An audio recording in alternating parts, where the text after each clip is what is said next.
خبره کوو د پیښور او باران. پیښور د ګلونو ښار دی، خو دلته چې باران وشي نو خلک په لوی تکلیف اخته شي. بیلابیلو ځایونو کې د اوبو ډنډونه ودرېږي چې له وجې بیا ټرافیک مسلې هم جوړې شي او دغه شانتې خلکو ته په تګ راتګ او ګرځېدو کې تکلیف وي.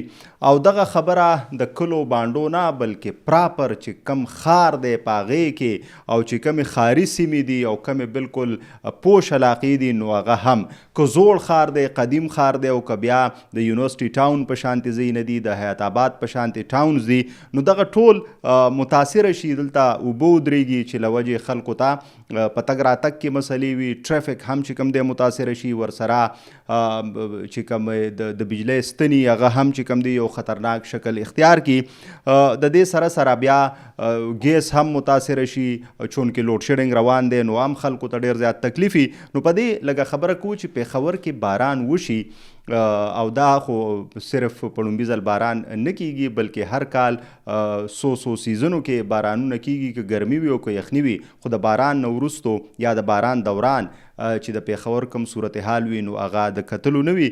نو پته نه لګي چې ولې زموږ حکمرانان د دې پیښور خیال ولې نه کوي، د دې غم ورسره ولې نشته، د دې فکر ورسره ولې نشته.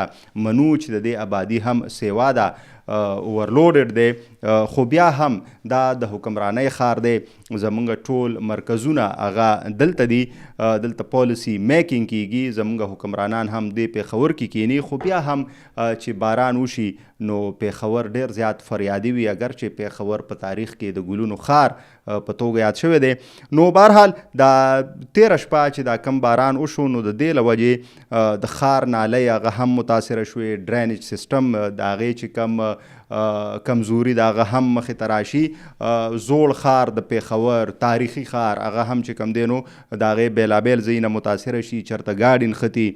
چې کم ځایونه ډېر زیات متاثره کیږي په هغې کې ګلبهار دی، مطلب چې نشتر آباد دی، شیرشاه سوري پل، دغه شانتې مطلب چې یونیورسټي ټاون، حیات آباد، رنګ روډ ځینې سیمې دلته باقاعده په چوکونو کې یو ځای بل ځای لارو کې کوڅو کې بلها اوبه ودرېږي او بیا د ګرځېدو شان نه وي.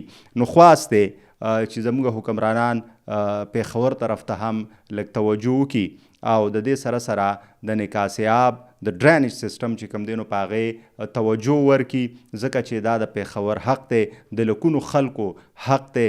پیښور تاریخي ښار دی، ښکلی ښار دی، د کلتورونو مرکز دی، د سیاستونو مرکز دی او د ټولې پښتونخوا یو مطلب چې تصویر موږ ته وړاندې کوي. نو پکار ده چې که ماډل ښار نه وي نو چې داسې وي چې کم از کم په باران کې د هغې فریاد مونږ نه ورو، د هغې د ولس. دا وګورئ یخني ده چې باران وشي نو ټول سیسټم هغه ګډوډ شي او بیا خلکو ته په هر اړخ د ژوند کې په هره شعبه کې بیا مسلې وي. نو خواست دی چې پکار ده دې طرف ته هم لږه توجه وکئ. دا د پیښور خبره ده، د ګلونو د ښار خبره ده.